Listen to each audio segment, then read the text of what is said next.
یہ انسانیت نہیں تو اور کیا ہے؟ یہ واقعات ہمیں بتلا رہے ہیں کہ اپنے اندر انسانیت پیدا کرو، انسانیت۔ آپ غیر مسلموں کے ساتھ کیا اچھا سلوک کریں گے؟ آپ اپنے مسلمان بھائیوں کے ساتھ اچھا سلوک نہیں کر سکتے ہیں؟ بتائیے مجھے، اللہ کے نبی صلی اللہ علیہ وسلم کے پاس جب دو لوگوں کا فیصلہ مقدمہ آتا تھا تو آپ دونوں کی گفتگو سنتے تھے، اور اگر کافر کی غلطی ہوئی تو کافر کی، اور مسلمان کی غلطی ہوئی تو مسلمان کی۔ کیا یہ واقعات آپ نے نہیں پڑھے ہیں؟ ایک یہودی اور ایک مسلمان کا جھگڑا اللہ کے نبی کے پاس آیا، آپ نے دونوں کی گفتگو سنی اور مسلمان کی غلطی مانتے ہوئے کہا نہیں تم غلط ہو، یہ زمین اس یہودی کی ہے، اور آپ نے اپنا فیصلہ سنا کر اس یہودی کے حق میں فیصلہ کر دیا۔ میرے پیارے ساتھیوں، یہ واقعات بتلا رہے ہیں کہ انسانیت، اسلام اپنی جگہ پر ہے، انسانیت اپنی جگہ پر ہے۔ آپ مرڈر نہیں کر سکتے ہیں انصاف کا، خون نہیں کر سکتے ہیں انصاف کا۔ ایک شخص اللہ کے نبی کے پاس آئے، دونوں مقدمہ لے کر آئے، ایک کہتا اللہ کے نبی یہ زمین میری ہے، دوسرا کہتا اللہ کے رسول یہ زمین میری ہے، یہ زمین میری، یہ زمین میری۔ تھوڑا سا شور نہیں۔ اللہ کے رسول نے کہا بھائی دونوں صحابی، اللہ کے نبی نے کہا بھائی زمین تو کسی ایک کی ہوگی، اور وہ دونوں دعوے کر رہے ہیں۔ اچھا ایک بات بتائیے، کسی چیز پر ہم دو دعوے کریں تو ایک ہی کا تو ہوگا، دونوں میں سے۔ تو اللہ کے نبی نے کہا کہ بھائی دونوں میں سے کسی ایک کا ہے۔ اب کوئی ماننے کے لیے تیار ہی نہیں، ہر ایک کہہ رہا ہے یہ میری، یہ میری۔ تو اللہ کے نبی نے کہا میرے پاس کیوں آئے ہو؟ کہا آپ سے سچا فیصلہ کرانے۔ اللہ کے نبی صلی اللہ علیہ وسلم نے فرمایا کہ تم دونوں اپنی باتیں رکھو۔ بھائی ایک طرفہ بات سن کر کبھی فیصلہ مت کرنا۔ اللہ کے نبی نے دونوں کو بلایا، دونوں کی گفتگو سنی، لیکن اب دونوں میں بڑا عجیب مسئلہ ہے۔ بھیا بیٹھ جاؤ، راجیو گاندھی، او مودی صاحب کے بیٹے بیٹھ جاؤ۔ دونوں کی گفتگو میں ایک اور پیچ پھنس گیا۔ کبھی کبھی ایسا بھی ہوتا ہے، آپ کے سامنے بھی ایسا ہو سکتا ہے۔ جو پنچ ہوں فیصلہ کرتے ہوں وہ سنیں۔ اللہ کے رسول کے سامنے اب پیچ یہ پھنس گیا، ایک بیچارہ کم بولنے والا ہے، ایک زیادہ بولنے والا ہے۔ جو کم بولنے والا ہے وہ بات کر ہی نہیں پا رہا ہے، یہ زمین میری، ہم نے فلاں سے خریدا تھا، یہ وہ، بیچارہ وہ بول ہی نہیں پا رہا صحیح سے، اور دوسرا بڑ بڑ کرتا چلا جا رہا ہے اور اپنی بات کو بڑی اچھی طریقے سے رکھ رہا ہے۔ اب بڑے شک، اللہ کے نبی بڑے اس میں پھنس گئے، یہ بیچارہ بات کر ہی نہیں پا رہا اور یہ بڑبڑ کرتا چلا جا رہا ہے۔ دونوں میں بالکل ایک تو ایسا سمجھو جیسے مودی جی چپ ہوتے ہی نہیں، بڑ بولتے چلے جاتے ہیں۔ آپ نے سنا نا وہ ایک آدمی دوربین سے دیکھ رہا تھا، مودی جی پوچھتے بھائی کیا دیکھ رہا ہے؟ میں تو یہاں کھڑا ہوں، کیمرے میں آنے کا شوق مجھے، تو اوپر کیا دیکھ رہا ہے؟ صاحب میں اوپر آپ کو نہیں، آپ کی باتوں کو دیکھ رہا ہوں، کتنی اوپر جا رہی ہیں، میں ان کو دیکھ رہا ہوں، انہیں کتنا لمبا پھینکتے ہیں آپ دوربین سے۔ تو ایک آدمی پھینکنے میں ماہر، بولتے ہی بولتا چلا جاتا ہے، بڑ بولتا چلا جاتا ہے، اور دوسرا اس میں بالکل ایسا ہے منموہن، وہ بولتے ہی نہیں، آواز ہی نہیں نکلتی، وہ چپ رہتے ہیں۔ تو یہ دونوں ایسے ہو گئے، ایک بند ہی نہیں ہو رہا، دوسرا بولتا چلا جا رہا ہے، اور ایک تو بولتا چلا جا رہا، دوسرا بیچارہ بول ہی نہیں پا رہا۔ دونوں کی گفتگو سننے کے بعد اللہ کے نبی نے کیا فیصلہ سنایا؟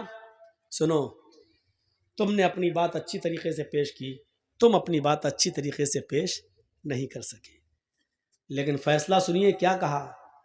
ہو سکتا ہے کہ سچے تم ہو، یعنی کم بولنے والے سے کہا ہو سکتا ہے کہ سچے تم ہو، لیکن اپنی بات اچھی طریقے سے مجھے سمجھا نہیں پا رہے ہو، اپنی دلیل اپنی طریقے سے میرے سامنے پیش نہیں کر سکے ہو، اور ہو سکتا ہے یہ زیادہ بولنے والا یہ جھوٹا ہو، لیکن اپنے جھوٹ کو اپنی چرب زبانی کی وجہ سے اس نے اچھی طریقے سے ہمیں پیش کر دیا ہو، اس لیے میرا فیصلہ جو ہوگا مانو گے؟ دونوں نے کہا اللہ کے رسول ہم آپ کا فیصلہ مانیں گے۔ آپ نے کہا یہ زمین میں اس کو دے رہا ہوں جو زیادہ بول رہا ہے، اس نے اپنی بات ہمیں سمجھا دی ہے، اس کی بات ہمارے سمجھ میں آ رہی ہے، لیکن ہو سکتا ہے کہ مجھ سے غلطی ہو رہی ہو سکتا ہے یہ غلط ہو، کیونکہ مجھے معلوم نہیں، ہم تو اس کی باتیں سن کر اور اس کی مضبوط دلیل دیکھ کر اس کے حق میں فیصلہ کر رہے ہیں۔ جاؤ یہ زمین تمہاری، وہ اٹھ کے جانے لگا. دوسرے نے کہا اللہ کے رسول ٹھیک ہے آپ نے اس کو دے دیا, ہم نے مان لیا آپ کا فیصلہ سر آنکھوں پر. جب وہ اٹھ کے جانے لگا جس کو زمین کا ٹکڑا دیا تو آپ نے کہا سنو, یہ زمین کا ٹکڑا لے کر جا تو رہے ہو, یہ فیصلہ میں نے تمہارے حق میں تو کر دیا ہے, لیکن تمہارا دل اچھی طریقے سے اندر سے جانتا ہے اس زمین کے مالک تم ہو یا نہیں. یہ اچھی طریقے سے تم جانتے ہو, کیونکہ میں نے تو تمہاری باتیں سن کر فیصلہ کیا ہے, لیکن حقیقت میں اگر یہ زمین تمہاری نہیں ہے اور تمہیں اچھی طریقے سے معلوم ہے یہ زمین کس کی ہے, اگر یہ زمین تمہاری نہیں ہے تو میں تمہیں زمین نہیں دے رہا ہوں, فَإِنَّمَا هِيَ قِطْعَةٌ مِّنَ النَّارِ, میں تمہیں جہنم کا ٹکڑا دے رہا ہوں. یہ سوچ کے یہاں سے جائیے کہ محمد نے تمہیں زمین نہیں دی, اگر یہ زمین تمہاری نہیں تو جہنم کا ٹکڑا میں نے تمہیں دیا ہے. رہو گے تو جہنم میں, کھاؤ گے تو جہنم میں, پیو گے تو جہنم میں, سو گے تو جہنم میں, اگر اسی زمین میں مرے تو مرو گے جہنم میں. اب یہ سوچ کر یہاں سے جاؤ, کیونکہ ہمیں اور تمہیں سب کو قیامت کے دن حساب و کتاب دینا ہے. اتنا کہنا تھا اللہ کے رسول کا, ادھر سے وہ چیخنے لگا اے اللہ کے رسول یہ زمین میری نہیں ہے اس کی ہے, یہ زمین میری نہیں ہے اسی بھائی کی, اس کو دے دو. اب اس نے جب یہ سنا کہ وہ جہنم کا ٹکڑا تو یہ بھی چیخ پڑا اے اللہ کے رسول یہ جھوٹ بول رہا ہے, یہ میری نہیں اس کی, اسی کو دے دو. ابھی دونوں کہہ رہے تھے میری ہے, لیکن دونوں نے سوچا کہ اب کیا پتہ نہیں ہو سکتا میری نہ. دوسرا بھی سوچنے لگا ایسا نہ ہو کہ مجھے تو میرے باپ دادا سے ملی چلی آ رہی ہے, ہو سکتا میرے دادا نے کسی کی زمین پہ قبضہ کیا ہو. تو دوسرا بھی ڈر گیا, کہنے لگا اللہ کے رسول یہ جھوٹ بول رہا ہے, نہیں نہیں میری نہیں اسی کی, اسی کو دے دو. اللہ کے نبی نے کہا ابھی تو دونوں کہہ رہے تھے میری میری میری, اب کیا ہوا؟ دونوں کہتے میری نہیں میری نہیں میری نہیں. بھاگ گئے, جانے لگے. آپ نے کہا سنو میں کیا کروں؟ کہا ہم نہیں لے رہے ہیں.